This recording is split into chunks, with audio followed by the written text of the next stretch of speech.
ሄሎ ሰላም ናችሁ? እንዴት ናችሁ? ስለ ጨርቆስ ሰፈር ላውራችሁ እስቲ። ጨርቆስ የሚባለው ሰፈር ከስታዲየም ጀምራችሁ በመስቀል ወይም ደግሞ በአብዮት አደባባይ ወደ ደብረዘይት መንገድ በሚወስደው እስከ አዳአ ማዞሪያ ከቦ በዛ በኩል ወደ ቀኝ ስትገቡ 38 39 ቀበሌን ይዞ በዛ በኩል በቡልጋሪያ ማዘሪያ ወጥቶ እንደገና ወደ ላይ ወደ ገነት ሆቴል በሚወስደው በስተቀኝ ያለውን ይዞ ወደ ላይ እስከ ሜክሲኮ ያለውን እና ዞር ወደ ጋር የሚገጥመው ሰፈር ያጠቃልላል። የዛ ሁሉ አካባቢ ሰው በስነ ልቦናም በአንዳንድ ነገር በአስተሳሰብም በሁኔታም ጨርቆስ ሲባል የሚነዝረው ነው። ምክንያቱም ቀደምት ነዋሪ የጨርቆስ አካባቢ ሰው ነው። እዛ አካባቢም ዳርም ቢሆን ከዛ የተነሳ ነው በብዛት እና የጨርቆስ ልጅ ሲባል አንድ ቤተክርስቲያኑ ያለበት ቦታ ብቻ ሳይሆን እንደዚህ አሁን እነዚህ የተጠቃለሉ ቦታዎች ሁሉም ጨርቆስ ናቸው። ግን ዋናውን ብርቱን ካነሳን ግን የጨርቆስ ካየን እንደዚህ 24 23 22 31 32 25 14 13 እነዚህ 11 እነዚህን ይዞ 10 ቀበሌ በጋና ሜዳ በኩል ባሉት ቦታዎች እነዚህን ጀምሮ 09ን ጨምሮ እነዚህ ቀበሌዎች እምብርት ናቸው። ስለዚህ ጨርቆስ ብለን ስናወራ ስለዚህ ሰፈር እያወራን ነው ማለት ነው። የጨርቆስ ያው መጠሪያው ከሕፃኑ ቂርቆስ ቤተክርስቲያን መነሻ የመጣ ነው። የታወቀ ደግሞ ቂርቆስ ገበያም በታሪክ 3 ጊዜ ነው 4 ጊዜ በመንግስት የተቃጠለ ገበያ ያለበት ቦታ ነው እና ቂርቆስ የብዙ ማህበረሰብ መኖሪያ ያለውም የሌለውም ሁሉም ተጋፍቶ የሚኖርበት ለነዋሪዎቹ ውስጡ ላሉ ሰዎች በጣም የሚመች ማህበራዊ ኑሮ የደራበት ሰው የሚከባበርበት ሰፈር ነው። የጨርቆስ ልጅ በባህሪው እርስ በርሱ አይጣላም። እርስ በርሱ የመጣላት ባህሪ የለውም። ድሮ በደርግ ጊዜ የቦምባርድና ፍለጦ ቁረጦ የሚባሉ ሁለት ግሩፖች ጨርቆስ ውስጥ ነበሩ። የቦምባርድን ግሩፕ ይመሩት የነበረው ይትባረክና ስዩም ጌታቸው። ይትባረክ ባንጃው ባለፈው የዛሬ 1 ዓመት 2 ዓመት አካባቢ ሞቷል። የቦምባርድ አለቃ የነበሩት እሱና ስዩም ጌታቸው ነበሩ። ስዩም ጌታቸው በነፍስ ተይዞ እስር ቤት ከገባ በኋላ ከእስር ቤት ሆኖ ነበር ቦምባርድን የሚመራው። በየቀኑ በየሳምንቱ ሰው በሚጠየቅበት ጊዜ የቦምባርድ አባሎች ሄዶ ከሱ መመሪያ ተቀብለው ነበር የሚመራው። ቦምባርድ በጣም ብዙ የሰው ኃይል ነበረው። በጣም ብዙ የሰው ኃይል በሱ ስር እነ ሸዋለም ነፍሱን ይማረው በደርግ ባለስልጣኖች በደህንነቶች ተገደለ የሚባል 13 ቀበሌ ልጅ ነበር። ሊደምሴ ነበረ። ኦከንም በኋላ ቄራ የሚለው እሱም እዛ ነበረበት።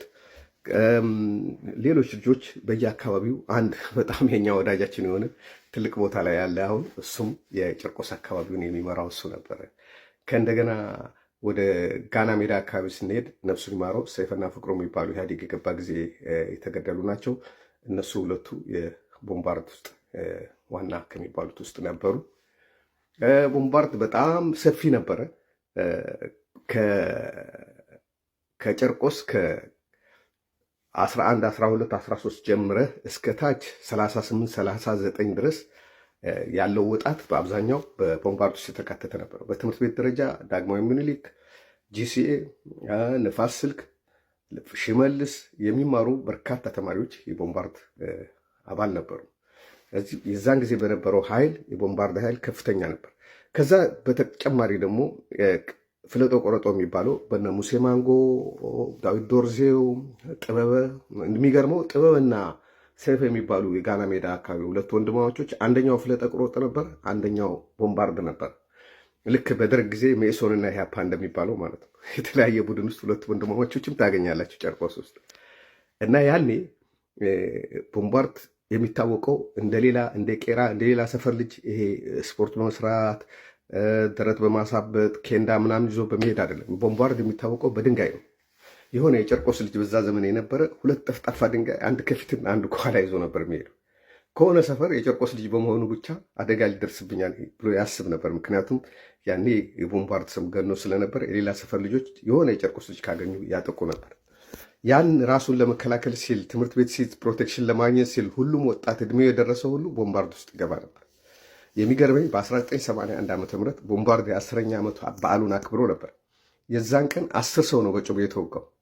አንዳንዴ ዱርዬ ነገር ማስተዋል ይጎለዋል አይደል? ልጅነት ሲጨመርበት የሆነ የፈለየ አስተማሪ የምናምን ድሮ ትምህርት ቤት እያለ የገረፋቸው ምናምን 10 ሰው ወግተው 10ኛ በዓላችንን አክብረናል ብለው አስነግረው ነበር በዛ አካባቢ እና ቦምባርድ ብዙ ጊዜ ጸቡ በሴት ሊሆን ይችላል፣ በሆነ ጥቅም ሊሆን ይችላል፣ በተለያየ ነገር ሊሆን ይችላል። ልክ እንደ ማፊያ የተደራጀ ነበር እስከ መጨረሻ። ይትባረክ በመጨረሻው ዘመናቶች እኔ ፖሊስ ከሆንኩ በኋላ እሱም ተረጋግቶ የራሱን ስራ ላዳ ምናምን ነበረችው።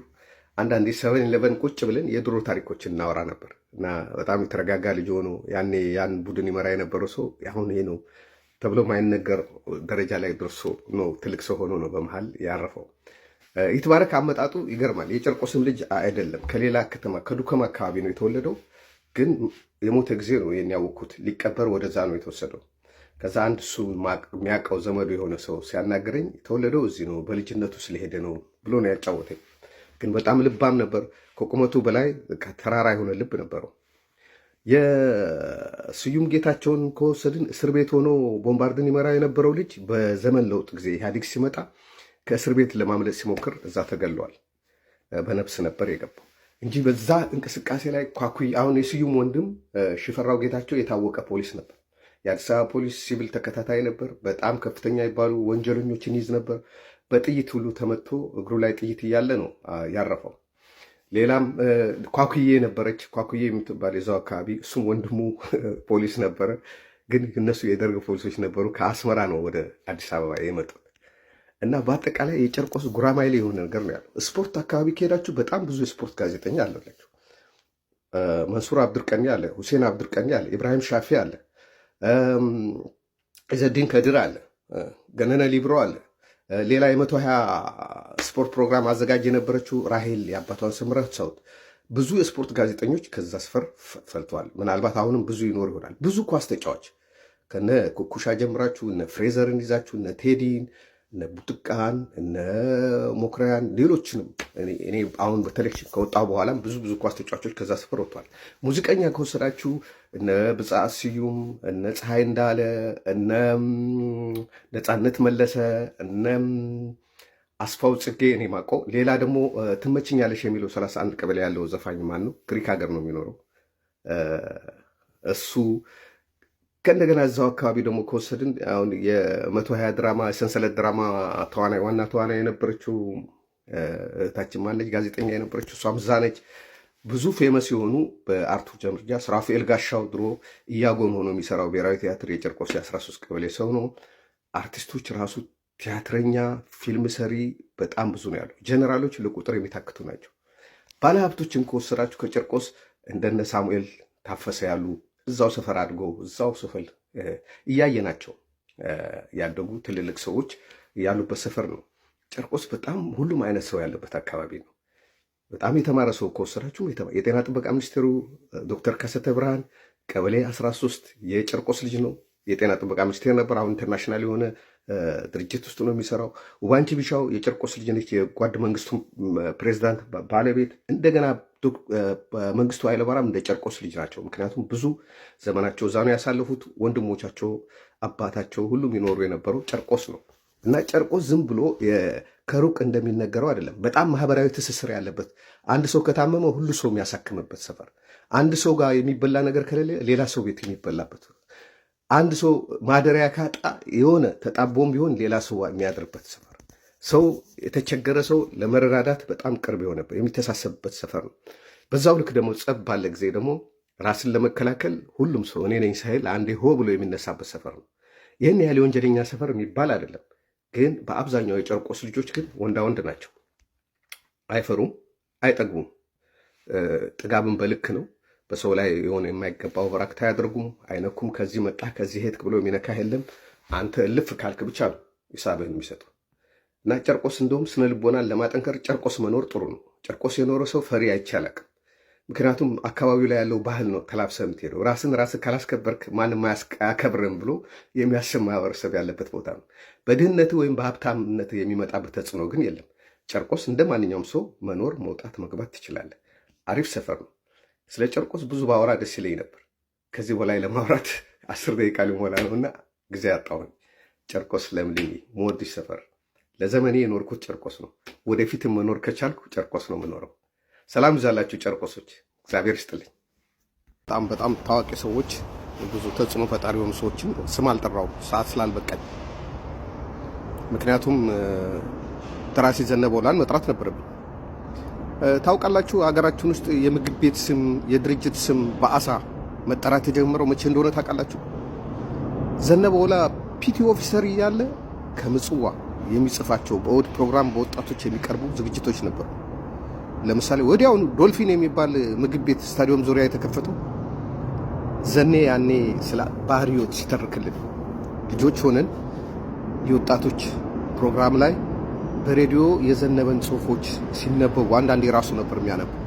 ፒቲ ኦፊሰር በሚል ነበር ስሙ የነበረው። ማዕረጉ ነው መሰለኝ 10 አለቃ ይሁን 50 አለቃ ይሁን እንደዛ ነገር ነው። እና ያኔ ስለ ባህር ምንም በማናውቅበት ሰዓት የተተረጎመው እንኳን መጽሐፍ ባልነበረበት ጊዜ ስለ ባህር ያወጋን ወንድማችን የጨርቆስ ልጅ ዘነበ ወላ ነው። የሰባቱ ውስጣዎች የተለያዩ መጽሐፎች የጨርቆስ ልጅ ብዙ መጽሐፎችን ጽፏል። ጋዜጠኛ ሆኖ ብዙ ዓመት ሰርቷል። ዘኔ መጽሐፍ ነው ማለት ይቻላል። ራሱ ትልቅ መጽሐፍ ነው። የጨርቆስ ልጅ ነው። መኮንን ላቀ፣ ተመስገን ኮሜዲያኖቹ የጨርቆስ ልጆች ናቸው። የሚገርማችሁ ጨርቆስ ብዙ ኮሜዲያን አሉ። እኔ በጣም ከሚገርሙኝ ኦፊሻሊ በህዝብ ባይታወቁም ጨርቆስ ሰፈር ባትበላ እንኳን ስቀህ ነው የምትውለው። የሆነ ሰው ያስቃል። የሆነ በቃ ማሳቅ የተካኑ ሰዎች አሉ። ትዝ ይለኛል አጭሬ የሚባል ሰውዬ ነበር። ቀበሌ 12 ይመስለኛል የጎሽሜ ወንድም ነው። ሁለቱም እኮ በቃ አፍ ያስከድኑ ነበረ። አቤት አጭሬ ቀልጡ።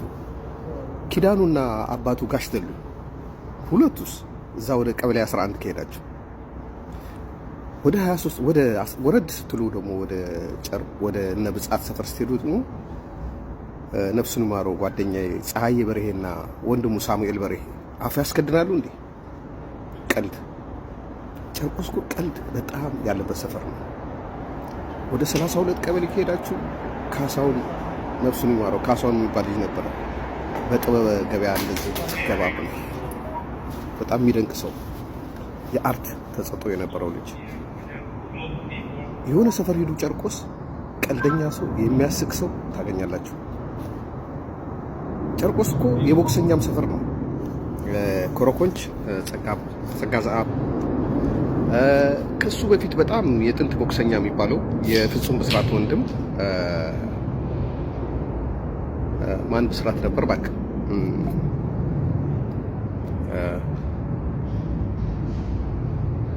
ስሙን አስታውሼ እነግራቸዋለሁ። የታወቀ ቦክሰኛ ነበር።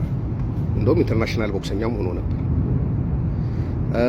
ካሳሁን ቶላ ወይም ደግፌ ቶላ ብዙ ታሪክ አለው። አንዱ በኮሜንት ላይ አንተ የጨርቆስ ሰው ከሆንክ የሆነ ነገር የቆረጠውን ሰው ታውቀዋለህ ወይ ብለኝ አለኝ። እሱ ያኔ በፖሊስ ሬዲዮ እንኳን የተነገረ ነው። ካሳሁን ቶላ ወይም ደግፌ ቶላ ያደረገው ደግፌ ቶላ የነ ጂሚ ወንድም ነው።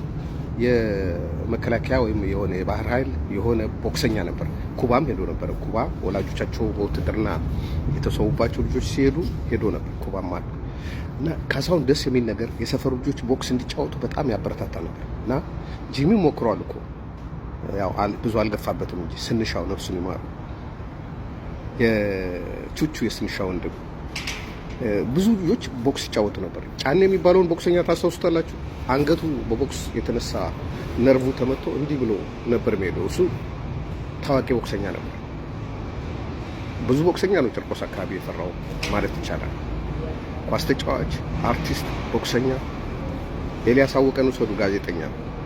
አስቴር አወቀም ያው የጨርቆስ ልጅ እንደሆነች ነው በብዙዎቻችን። ቻቺ ታደሰም የጨርቆስ ልጅ ነች። ጨርቆስ እኮ በጣም ብዙ ሰው ያፈራው። ምንም የነቻቸው ወደዚህ ወደ ገነቱ ይልጠጋ ቢልም ጨርቆስ ልጅ ነች።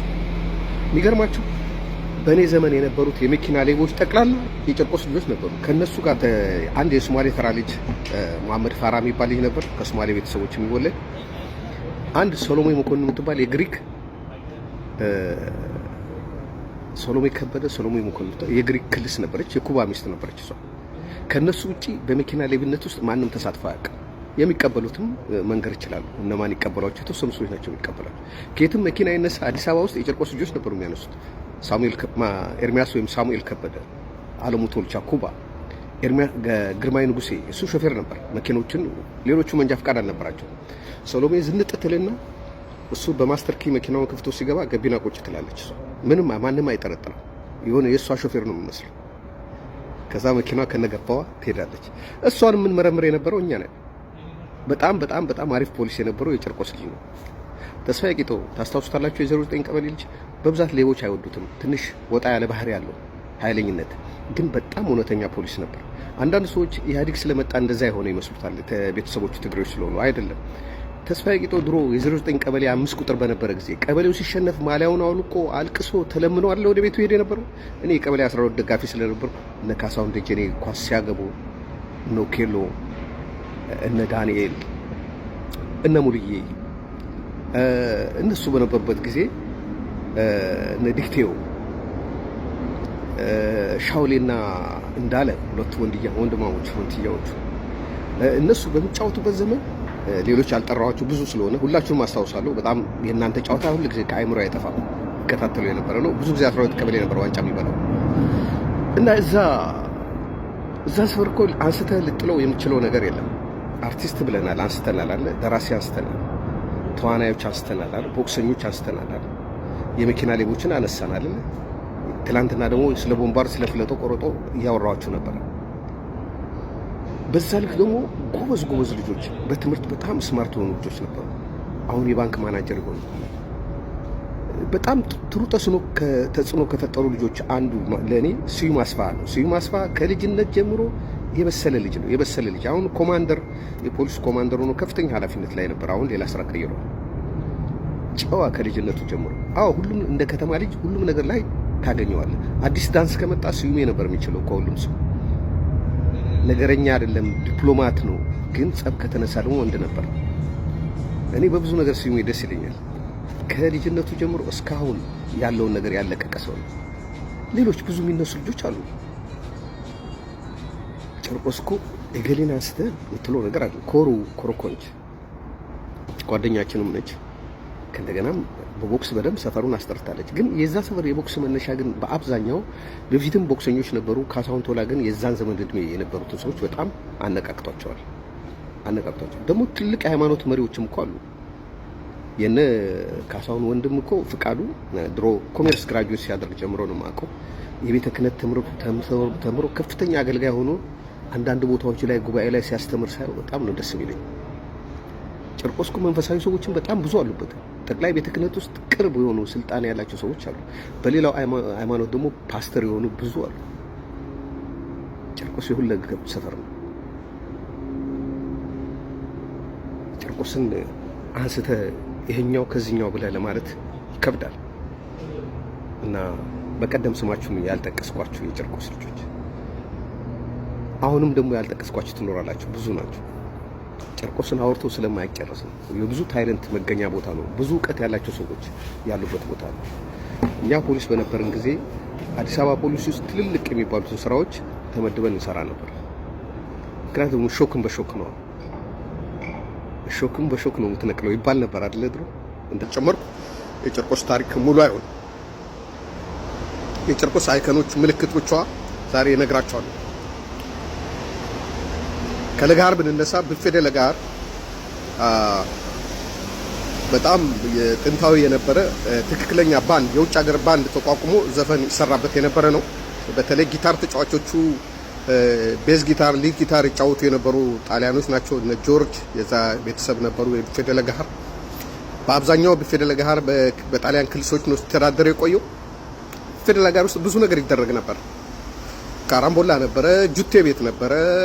አንዳንድ ነገሮች ህገወጥ የሆኑ ነገሮች አላለ ሴቶች ምናምን እንትን ማለት ሀብታሞች እዛ ነበር የሚወሽጉት። አሪፍ ምግብ ነበረ፣ በጣም የፈረንጅ ምግብ የተለያዩ ቴላቴሊ፣ ሰኮንዶ ሚስቶ፣ አሮስቶ፣ የዶሮ የበግ የበሬ የመረጣችሁትን የፓስታ አይነቶች፣ ሰላጣ ነክ ምግቦች፣ ሁሉም የፈረንጅ ምግብ ይገኝ ነበረ። በዛው ልክ ደግሞ ትልልቅ ባለስልጣኖች ትልቅ የሚባሉ ባለስልጣኖች ግቦ የሚቀባበሉበት ቦታ ነበረ እና ብፌ ለጋር እንደምትታየው ጠበብ ያለች ብትመስልም ሀገር ነበረች። ውስኪ የምትባለውን ውሻ ታስታውሷታላችሁ? አዲስ አበባ ውስጥ ትልቁ ውሻ ውስኪ ብፌ ለጋር ነው የነበረው። ግብዳ ነው። ካረጀ በኋላ ደጅ ላይ ወጥቶ ቁጭ ይል ነበር። ምንድነው አንበሳ ሲያረጅ የዝንብ መጫወቻ ይሆናል እንደሚባለው ውስኪም እንደዛ ሆና ነበር። ወረድ ስንል ቤርሙዳ ጫት ቤት ትልቅ ታሪክ ያለው ጫት ቤት ነው። ወንድማችን ያሲን አንባቢ ነው። በጣም ብዙ አዋቂ ሰዎች እሱ ጋር ስለሚመጡ በስሏል። እሱ የባንክ ማናጀሮች፣ የመድን የኢንሹራንስ ባለስልጣኖች ማናጀሮች፣ የአቃቢ ህጎች፣ ዳኞች፣ በሚኒስቴር ደረጃ ያሉ ባለስልጣኖች፣ በጣም የተማሩ ሰዎች፣ ነጋዴዎች፣ አራዶች፣ አርቲስቶች ጋሽ ጥላሁንን ጨምሮ አርቲስቶች፣ ሁሉም ሰው የሚመጣበት ቤት ነው። ቤርሙዳ የእውቀት መገበያያ ብቻ ነው። እዛ በመላላክ በጣም አዋቂ የሆኑ ልጆች አሉ። እዛ ያሲን ጋር እየሰሩ አንዳንድ ልጆች ስማቸውን ማልጠራቸው እዛ በመላላክ ብቻ አዋቂ ሆነዋል። ምክንያቱም አዋቂ እውቀት የሚገኘው ከመማር ከማንበብ ከማዳመጥ ነው። ስለዚህ በማዳመጥ አዋቂ የሆኑ ልጆች አሉ። ትልቅ ቤት ነው። ያ ቤት እንደ ቤተ መጻሕፍት ነው የሚቆጠረው። ምንም እንኳን ጫት መቃሙ ምናምኑ ያው ከሱስ ጋር የሚመደብ ቢሆንም እዛ ቤት ማዘውተር ግን ቤተ መጻሕፍት እንደመዋል ነው የሚቆጠረው። ቤርሙዳን መርሳት ይከብዳል። ግንደ ብረት፣ ቆሎ ተራ፣ ከቆሎ ተራ ትዝ የሚለኝ ጋሽ አብዶ ብስኩት ቤት በ5 ሳንቲም ጥምዝ ብስኩት አልበላችሁ? በ25 ሳንቲም 5። አቤት እኛ አባቶቻችን እንደሚያወሩት እኮ እኛ የምናወራው ነገር አግኝተናል ማለት ነው። በ5 ሳንቲም ብስኩት መብላት። በዛች በኩል ስታወር በቡልቡሌ ጋስታል አንዳንድ ሰዎች ጨርቆስ የሚመስላቸው ሴተኛ አዳሪ ብዙ ያለ ይመስላቸዋል። አይደለም፣ ትንሽ ቦታ ነው። ዲቴልበር የሚባለው ቦታ ላይ 10 የማይሞሉ የሴተኛ አዳሪ ቤቶች ነበሩ። ከዛ ውጭ ጨርቆስን ብትዞሩት ሴተኛ አዳሪ ቤት አታገኙ። የሚመስለው ሰው ልክ እንደ ሰባተኛ ልክ እንደ አሜሪካን ግቢ ልክ እንደሆነ ሰፈር በቃ አብዛኛው እንደ ካታንጋ ለምሳሌ 1006 ቀበሌ ወደዛ ወደ ወረቀት ፋብሪካ አካባቢ እንደዛ ይመስሏል ሰው። አይደለም፣ ጥቂት ቤቶች። እነሱም ቢሆን መጨረሻ ላይ 2-3 ነው የቀሩት። አንዷ ታሪካዊ ሰው ነበረች እሷ። ከዛ አለፍ ስንል ፎቶ አሰግድን፣ ፎቶ አድኖን መርሳት አንችልም። ፈለገ ሻይ ቤትን መርሳት አንችልም። 4ኛ ክፍለ ጦርን ጨርቆስን ስናነሳ የጨርቆስ ምልክት የሆኑ ነገሮች ፈለገ ዮርዳኖስ ትምህርት ቤትን ይዘ ቤተክርስቲያኗን ህፃኑን ቂርቆስን አይተ ተራማጅ ቡና ቤትን ወረድ ስትብል ደስታ ምንጭና ግንቦት 19 ጨርቆስን ስናስብ አባ ቦኖ የሚባሉ ባህላዊ ሐኪም ልጆቻቸው ተክተው ያለፉ ከዛ በኋላ ትልቅ ቤተሰብ እዛ አካባቢ የመሰረቱ ግንቦት 19ም ቢሆን የጋሽ ገብረ እግዚአብሔር ነው የእሳቸው ልጅ ነው። ጨርቆስን ስናነሳ የምናነሳቸው ልንረሳቸው ማንችለው ነገር ብዙ አለ። ሽመልስ ሀብቴ ትምህርት ቤትን፣ መኮንኖች ሰፈርን፣ ዘንባባ ቡና ቤትን ወረድ ብለንም ወደ ታች ከሄድን እስከ 09 ቀበሌ ድረስ ከሄድን ገነት ሆቴልን ይዘን ጨርቆስ የሚነሱ ብዙ ነገሮች አሉት። በዚህኛው በኩል የማይነሱ ጨነቀ ሱቅ ቀበሌ 24፣ መንታ ሱቅ ቀበሌ 25 የማይረሱ ናቸው። መንታ ሱቅ በጣም ዝነኛ ሱቅ ነው። የአንድ ሰው ነው ሱቁ፣ ግን 2-3 በር ያለው ነው። መንታ ሱቅ የሚባለው ለዚህ ነው። ከጥበበ በገበያ ትምህርት ቤት አጠገብ ነው። በዛ ጋር አዳ ሆቴል አለ። ወረድ ስንል ቴሌ ጋራጅ አለ። አድባር ሆቴል አለ። አድባር ሆቴል በዛን ጊዜ በነበረበት ሰዓት ለአካባቢያችን ህንጻ የሚባል ትልቅ የሚባል ቦታ ነው። ሰዎች አሉ የጨርቆስ አካባቢ ስማቸው ሳይነሳ ሊቀር የማይገባ። ለምሳሌ ፍቅሩ ሀብቴን እንውሰድ። ደሳለች ክትፎ የጨርቆስ ልጅ ነው። የ38 ቀበሌ ልጅ ነው። የተወለደው ያደገው እዛ ነው። የሃይስኩል ትምህርቱን ከጨረሰ በቃ አባቱ ጋር ይሰራ ነበር። ከአባቱ አይቶ እሱ አሁን የብዙ ባለ ድርጅቶች ባለቤት ነው። ልክ እንደ ሳሙኤል በስራ ያደገ ትክክለኛ ነጋዴ ከማውቃቸው ሰዎች በትክክል አድጓል፣ በትክክል ሀብት አፍርተዋል ብዬ ልመሰክርለት የምችል ፍቅሩ ሀብቴ ነው። አንዳንድ ሀብታሞች አሉ በአቋራጭ ሀብታም የሚሆኑ በትክክል መስመሩን ይዞ ደረጃ ጠብቆ የወጣ ሀብታም ጥራ ካላችኝ አንዱ ፍቅሩ ሀብቴ ነው። አንዱ ጋሽ ሳሙኤል ነው። ጨርቆስ ስትሆን አየህ ፌር ነው የምትሆነው። ፌር የሆነ መንገድ ነው የምትሄደው። በባለስልጣንም ደረጃ እኮ በሚኒስቴር የሚጠቀሱ ብዙ ነበሩ። አሁን ደግሞ የፌዴራል ፖሊስ ምክትል ኮሚሽነሩ ዘላለም መንግስቴ የጨርቆስ ልጅ ነው አሉ። ብዙ ሰዎች የጨርቆስ ልጅ የማይታወቁ አብዛኛው አርቲስቶች ብንል የሸዋ ወንድም አሁን ለምሳሌ ሸዋ ታዬ እኔ ጓደኞች ነበሩ። ግን አንድ ትንሽ ወንድሙ አሁን የጥላሁንሽ ዘፈን ትዝታሽ ዘፈን የራሱም ካሴት አለው መሰለኝ። እሱ አሁን ስሙን አላስታውሰውም። እሱም ዘፈን ነው የ24 ቀበሌ ልጅ ነው። እዚህ ጨርቆስን ስናነሳ ብዙ እንድናነሳቸው የሚገቡ ሰዎች አሉ። ለምሳሌ አለማየሁ ታዬ ስለ ጨርቆስ ልጅ የጻፈው ማንሳት አለብን። ምንም ከኛ የሚያንስ ቢሆንም በዛች ቦታ ላይ ያደረገውን አስተዋጽኦ መርሳት አይቻልም። ጨርቆስ የሚደንቅ ነገር ብዙ ነገር አለ። ወርቅ ቤቶች አሉ፣ እነ ሲሳይ አሉ። ለሰፈሩ ድምቀት ናቸው። እና ወደ ታች ወደ 22 ቀበሌ ስንሄድ ወደ ጉሊት ስንሄድ ወደዛ ሰፈር ስንገባም ራሱ ብዙ አይኮን የሆኑ እነ ሰሎሞን ገብረ እግዚአብሔር ዳኛ፣ በጣም አሪፍ ዳኛ፣ 22 ቀበሌ ልጅ ደስ የሚል ዳኛ፣ በእኛ ዘመን ከምናደንቃቸው ዳኞች አንዱ የሆነ አቃቢ ሕጎች አሉ፣ ትልልቅ የህግ ሰዎች አሉ። የአስተዳደር ሰዎች አሉ እና ጨርቆስ የተሟላች የምትሆነው ከነጌጧ ነው አለ ከነ ታሪኳ። ደስታ ምንጭ ቡና ቤት ደስታ ምንጭ ቡና ቤት ውስጥ የነበረው ፎቶ ላይ የደስታ ምንጭ ባለቤት ጋሽ እንትና ስሙን ረሳሁት ሽጉጥ ይዞ ፎቶ የተነሳው አለ። ከሱ አጠገብ ደግሞ የጓድ መንግስቱ ኃይለማርያም ፎቶ ሰቅሎ ነበረ። ከዛ ሽጉጡን ይዞ ወደ ጋሽ መንግስቱ ፎቶ ነው የሚያየው። ምን እያረክ ነው ሲባል ይሄን ባሪያ እየጠበቅኩት ነው ብለዋል ይባላል። እና ያቺ ፎቶ እስከ ረጅም ሰዓት ነበረች። ደስታ ምንጭ ሽንት ቤቷ ወደ ታች ወደ ግራውንድ ላይ ነው ያለው። ከነ ብጻት አጥር አጠገብ የነበረ ቡና ቤት ነው። አጠገብ የመንግስት ሽንት ቤትም አለ። ጨርቆስ ፖሊስ ጣቢያም ቢሆን እኮ የጨርቆስ ምልክት ነው። በዛ በኩል ብንሄድ የነጋሽ ተመስገን ሱቅ እና በጨርቆስን ስናነሳ እነዚህ ነገሮች ካልተሟሉ ሙሉ አይሆንም። ስለ ጨርቆስ በዚህ ላጠቃለሁ፣ አንስቼ ስለማልጨርሰው ላጠቃለሁ። ጨርቆስ የሚገርም ሰፈር ነው። ብዙ ታይለንት ያላቸው ሰዎች የተፈጠሩበት ነው። ዛሬ በደምደሚያው ነው ስለ ጨርቆስ። ሰላም ይብዛላችሁ ጨርቆሶች፣ ወዳችኋለሁ። ስላዳመጣችሁ ደግሞ እግዚአብሔር ይስጥልኝ።